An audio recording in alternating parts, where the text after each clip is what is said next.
शिक्षक, सम्पूर्ण विद्यार्थी तथा विद्यालय व्यवस्थापन समितिका पदाधिकारीज्यूहरू, हाम्रा अभिभावकज्यूहरू, सम्पूर्ण विद्यार्थी भाइ बहिनीहरूलाई आजको यो युवा कार्यक्रममा सबैको सहयोग हुनेछ। विशेष गरेर हामीले यो रेड क्रसको कोष स्थापना गर्नको निम्ति हामीलाई केही रकमको आवश्यकता पर्ने हुन्छ कोष स्थापना गर्नको निम्ति, र त्यो कोष स्थापना गर्नको निम्ति विभिन्न कार्यक्रमहरू गर्ने सन्दर्भमा देउसी भैलो कार्यक्रमबाट पनि हामीले जे जस्तो सकिन्छ त्यो आर्थिक सङ्कलनको साथसाथै विभिन्न सामग्रीहरूको पनि हामी सङ्कलन गर्न सक्दछौँ, र त्यसको बावजुद पनि हामीले विद्यार्थी भाइ बहिनीहरूलाई यो रिया रेड क्रस सर्कलमा आबद्ध विद्यार्थी भाइ बहिनीहरू तथा गणपति माध्यमिक आफ्नो प्रतिभाहरू पनि आफ्नो चाहिँ विभिन्न गायन कलाहरू पनि प्रस्फुटन गर्ने एउटा अवसर यो कार्यक्रमले अवश्य पनि प्रदान गर्ने नै छ भने हामीले विशेष गरेर यो कार्यक्रमको मुख्य उद्देश्य भनेको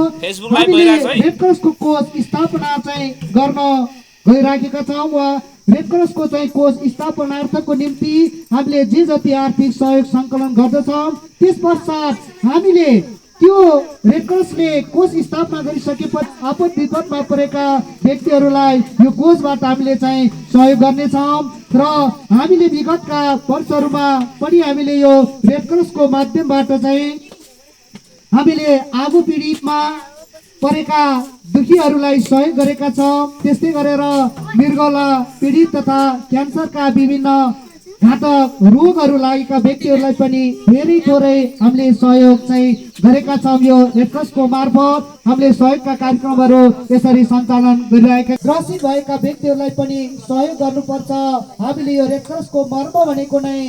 सहयोग गर्नु हो। हामीले दुःखमा परेका व्यक्तिहरूलाई सहयोग गर्ने बचाउने भन्ने नै यसको मोल ध्येय रहेको छ। त्यसैले विद्यार्थी भाइ बहिनीहरूलाई पनि हामीले सहयोग रेड क्रसको माध्यमबाट विभिन्न कार्यक्रमहरू सञ्चालन गर्दै जाने क्रममा सहयोग गर्नु चाहिँ प्रमुख गर्नको निम्ति विद्यार्थी भाइ बहिनीहरूलाई साना विद्यार्थी भाइ बहिनीहरू पनि यस माध्यमिक विद्यालयका विवेश अध्यक्ष नुनबहादुर थापाको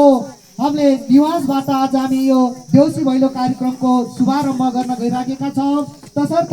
हाम्रो यो टोलीले सरलाई यो टिका र माला लगाएर आजको हाम्रो कार्यक्रमको अब सुरुवात गर्न गइराखेका छौँ। स्वागत स्वरूप यो देउसी भैलोको टिमबाट स्वागत स्वरूप टिका र माला लगाइदिनको निम्ति म हार्दिक अनुरोध गर्दछु भने सम्पूर्ण यहाँ उपस्थित हुनुभएका देउसी भैली टोलीले ताली लगाएर सहयोग गरिदिनको निम्ति म हार्दिक चाहिँ अनुरोध गर्न चाहन्छु। र भर्खरै मात्र हाम्रो चाहिँ सरलाई चाहिँ हामीले देउसी भैलो यो टोलीले उहाँलाई चाहिँ स्वागत वा चाहिँ यो शुभकामना आफ्नो छोटो शुभकामना मन्तव्य सहित यो देउसी भैली कार्यक्रमको सुरुवात गरिदिनको निम्ति म विद्यालय हाम्रो विद्यालय व्यवस्थापन समितिका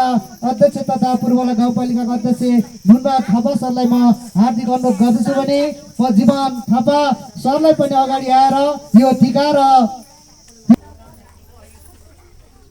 र सम्पूर्ण विद्यार्थी भाइ बहिनीले ताली लगाइदिनु होला।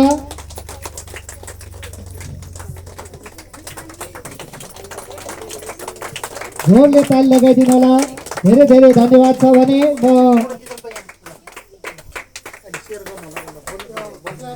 र अब त्यसपछिको हाम्रो कार्यक्रम चाहिँ रहनेछ। आजको यो देउसी भैलो कार्यक्रमको औपचारिक रूपमा शुभारम्भ हाम्रो विद्यालय व्यवस्थापन समितिका अध्यक्ष नुनबहादुर थापा ज्यूबाट छोटो शुभकामना सहित देउसी भैलो कार्यक्रमको शुभारम्भ गरिदिनको निम्ति हार्दिक अनुरोध गर्दछु।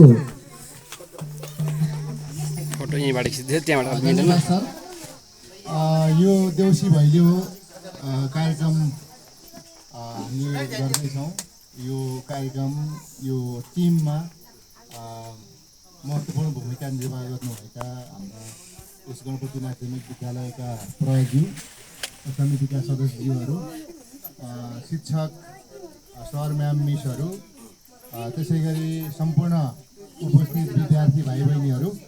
र उपस्थित सम्पूर्ण महानुभावहरू, सर्वप्रथम त यो वर्ष 2082 को तिहार यानि कि दीपावलीको सबैमा हाम्रो यो विद्यालयको तर्फबाट गाउँपालिकाकै तर्फबाट र मेरो व्यक्तिगत तर्फबाट पनि सबैजनालाई सम्पूर्ण आदरणीय व्यक्तित्वहरू बुवा आमा दाजुभाइ दिदीबहिनीहरू प्यारा विद्यार्थी भाइ बहिनी लगायत सबैमा हार्दिक शुभकामना व्यक्त गर्न चाहन्छु। र हामी खास गरेर गणपति माध्यमिक विद्यालयले विभिन्न आफ्ना गतिविधिहरू गर्ने सिलसिलामा जुनियर रेड क्रस सर्कलले एउटा निर्णय गरिसकेपछि विद्यालयको तर्फबाट रेड क्रसको कोष स्थापनाको लागि यो तिहारको अवसरमा यो दीपावलीको अवसरमा देउसी भैलो खेल्ने सबैजना एउटा विद्यार्थी अनि त्यसपछि शिक्षक अभिभावक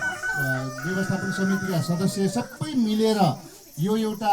आत्मीयताको पर्व रमाइलोको पर्व उज्यालोको पर्वको रूपमा पनि हामीले यो तिहारलाई लिने गरेका छौँ। त्यसो भएको हुनाले सबैले रमाइलो पनि गर्ने रमाइलो सँगसँगै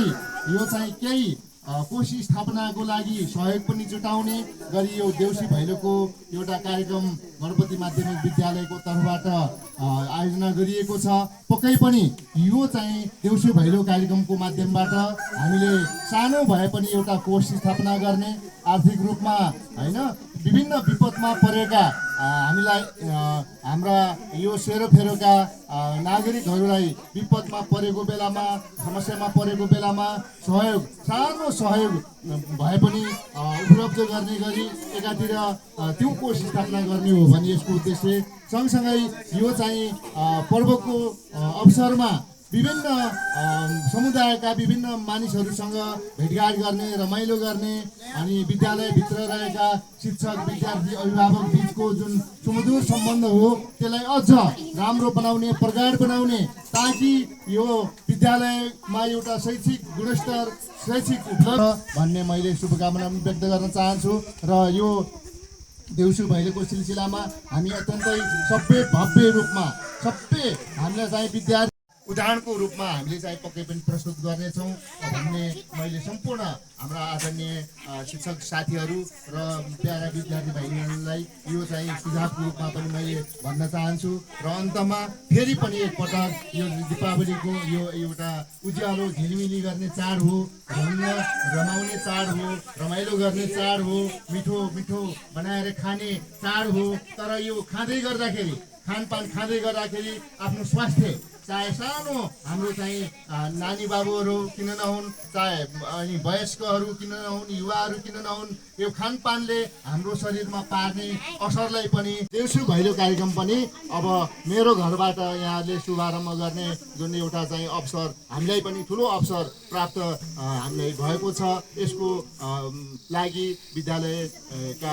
लगायत सम्पूर्ण यो देउसी भैलोका टिम विद्यार्थी भाइ बहिनीहरू शिक्षक साथीहरू विद्यालय समितिका सबैलाई यो घर परिवारको तर्फबाट धेरै धन्यवाद आभार व्यक्त गर्दै यो चाहिँ देउसी भैलो कार्यक्रम शुभारम्भ गरिदिनु हुन अनुरोध गर्दै मेरा भनाइहरू पनि यही अन्त्य गर्न चाहन्छु। जय दीपावली, धन्यवाद।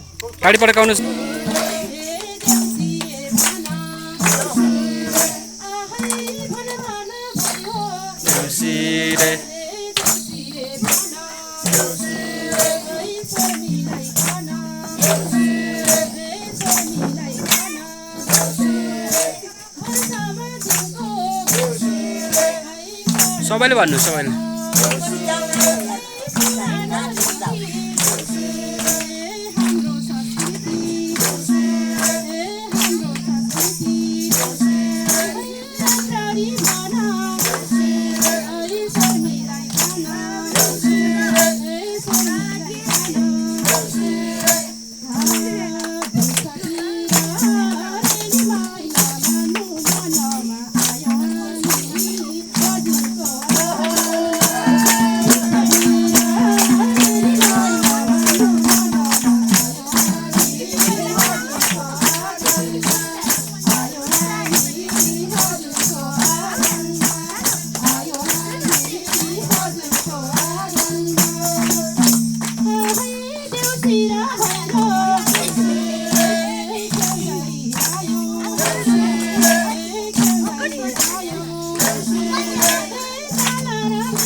जानु त्यता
Chelsea